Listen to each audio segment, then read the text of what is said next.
Her alarm goes off and she gets up to watch the morning news. Doesn't work no more, but tells a lot of... Fala, meu amigo, graça e paz seja multiplicado em Cristo Jesus. Que Deus ele possa te abençoar hoje e sempre. Nós vamos dar continuidade à nossa reflexão aqui no capítulo 19 do livro de Gênesis. O livro de Gênesis é o primeiro capítulo da Bíblia, é o livro do princípio.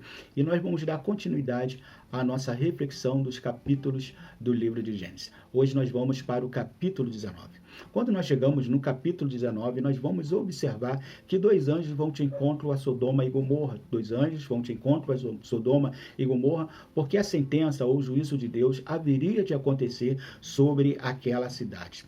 Quando aqueles anjos chegam até a porta de Sodoma e Gomorra, eles são recebidos por Ló, porque Ló já havia ali encontrado um lugar de poder, um lugar de presença, um lugar entre as autoridades daquele lugar.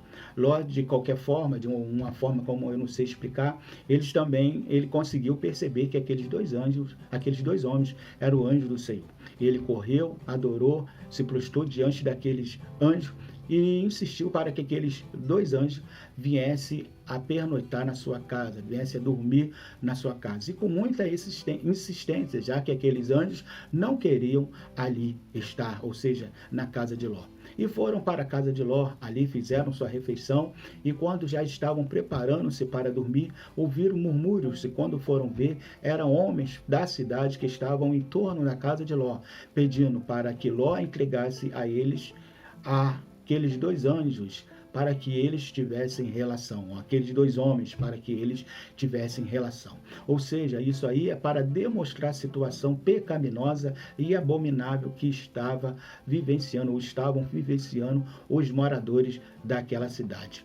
Nós vamos ver que Ló falou que não entregaria, que tinha duas filhas, e essas duas filhas eram virgens, e Ló as entregariam para que eles não viessem a tocar naqueles dois homens que estavam debaixo do teto. Mas aquele povo que estava do lado de fora da casa de Ló não respeitou a Ló, não deu ouvido à sua voz e foi de encontro para bater em Ló, para agredir Ló, como também iam para pegar os dois homens, ou dois anjos que estavam dentro da casa de Ló. Assim aconteceram, aqueles dois anjos perceberam a situação que Ló se encontrava. Logo abriram a porta e fecharam, e feriram de cegueira aqueles homens que estavam fora da casa de Ló, a ponto daqueles homens não encontrar mais a Ló, como também não encontrar os anjos. Dessa forma, os anjos falaram para que Ló viesse avisar a sua parentela, a sua família, que Deus ia destruir aquela cidade, e ia destruir de uma forma eminente. E Ló foi até os seus genros, que iriam se casar com as suas filhas, e relatou o que estava acontecendo, mas seus genros não deram ouvido, não acreditaram na palavra de Ló, e pensaram que Ló simplesmente estava brincando com aquela situação. Mas mesmo assim, com a urgência, com a iminência daquela cidade ser destruída a qualquer tempo, Ló e suas filhas, seu esposo, se demoraram, a ponto dos anjos ter que pegarem suas mãos e arrastarem para fora da cidade. E assim aquela cidade, a cidade de Sodoma e Gomorra, foram destruídos. Mas fora da cidade já, a mulher de Ló olhou para trás, não simplesmente com um gesto ou uma atitude, mas simplesmente ela sentiu saudade, ela se doeu daquilo que ela havia perdido. E na mesma hora, aquela mulher, ela se transformou numa cidade, ou seja, numa estátua de sal. E ali estava Ló agora. Ló estava com a sua vida e com as suas filhas. Haviam perdido todos os seus bens, mas a sua vida havia sido preservada por causa da intercessão de Abraão pelo seu sobrinho Ló. Nós vamos ver que logo lá na frente, as duas filhas de Ló, já habitando em lugar ou numa cidade diferente, elas embebetam seu pai e têm, ou seja, mantém relação sexual com Ló, e assim a mais velha e como a mais nova também deram origem aos dois povos, os Armonitas e os Moabitas, e revelando assim o intento já que estava no coração daquelas duas moças, porque aquelas duas moças também já tinham no seu coração o vírus, já estava no seu coração também o pecado, e elas tiveram relação e deram origem aos Moabitas e os Armonitas. Mas o que nós queremos dizer, o que nós queremos trazer com mais eficácia, com mais notoriedade nesse texto. Nós queremos falar de 4 fatos importantes. O primeiro fato é os atos e seu destino. O segundo fato é o tempo do escape. O segundo fato é o deixar para trás. O quarto fato é a oração do justo. Quando nós falamos em ato e seu destino, nós lembramos aqui do versículo 5. O versículo 5 fala: chamaram Ló e disseram: onde estão os homens que vieram à sua casa esta noite? Traga-os para aqui fora, para que tenhamos relação com eles. Ou seja, as pessoas que estavam ali em torno da casa de Ló queria que Ló viesse a trazer aqueles 2 homens ou 2 anjos para que eles viessem a manter relação com aqueles 2 anjos. Nós vamos ver que hóspedes da casa de Ló, os 2 anjos foram vítimas de assédio por uma comunidade pervertida.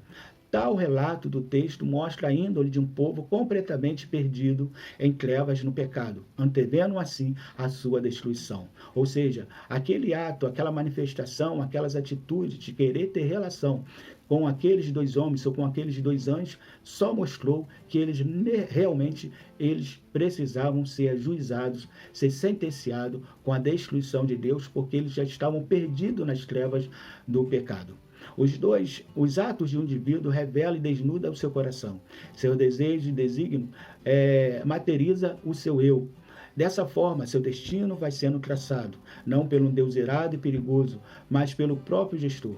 Deus permite cada tomada de decisão, como também o destino de cada indivíduo. Ou seja, os atos revela e desnuda o coração do homem. E aquilo que ele faz, aquilo que ele decide, mostra realmente quem ele é.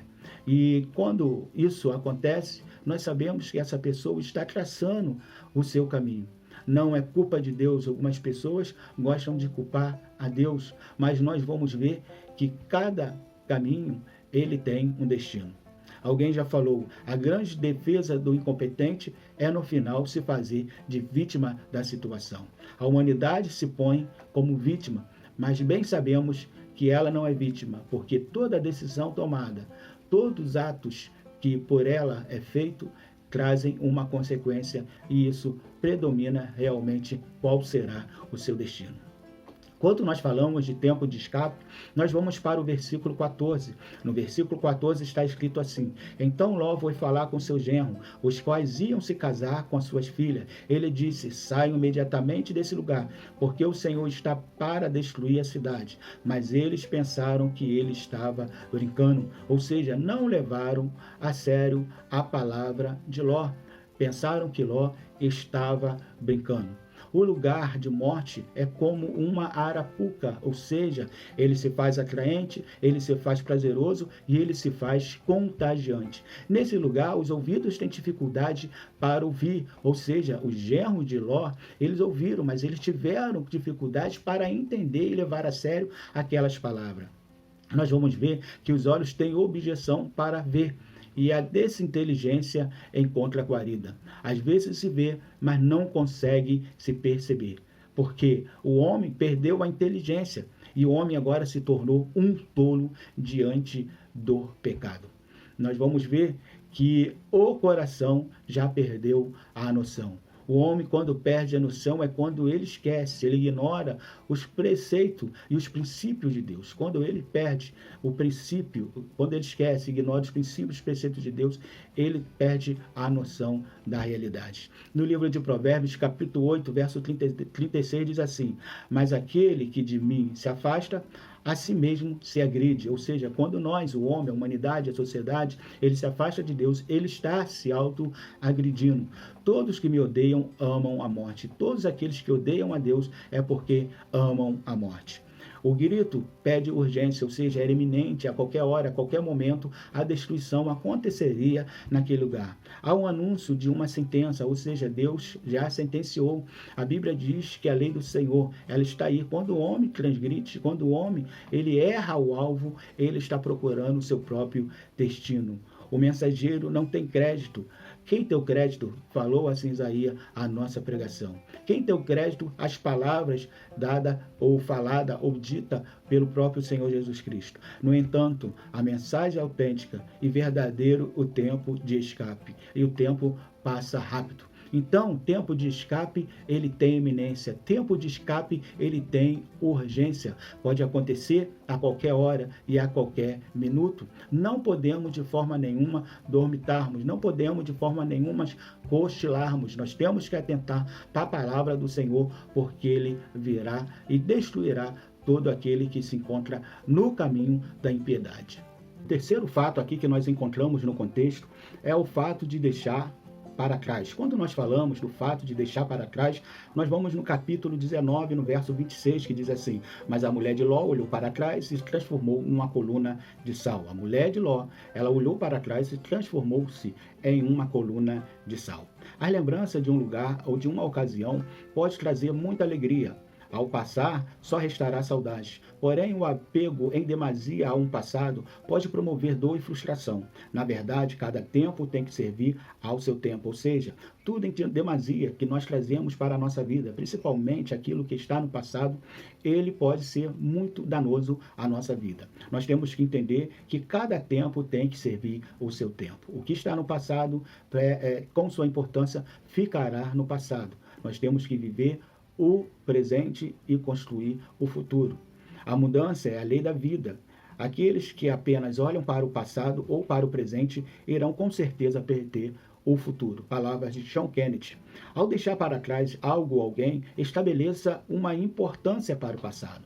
É claro que nós sempre deixamos algo ou sempre deixamos alguém. É necessário que esse alguém ou esse algo fique no passado. Quando isso acontecer, estabeleça uma importância. Só que essa importância, ela não pode ser mais importante do que está acontecendo no agora, no presente. Senão nós vamos viver olhando para trás e não vamos viver a realidade presente. E serão lemes, ou seja, estabeleçam a importância para o passado, pois o presente exigirá mudança, ou seja, sempre o nosso presente exige mudança da nossa vida. Nós não podemos viver um presente estagnado, parado, sem tomar decisão, sem agir, sem ter atitude. Nós temos que entender que todo o presente, ele pede mudanças, que serão lemes no mar de convicções. Ou seja, as nossas convicções, elas têm que ser fortes. As nossas decisões, elas têm que ser inteligíveis para que nós venhamos atuar e progredir e conseguir conquistar aquilo que nós colocamos no nosso coração como meta.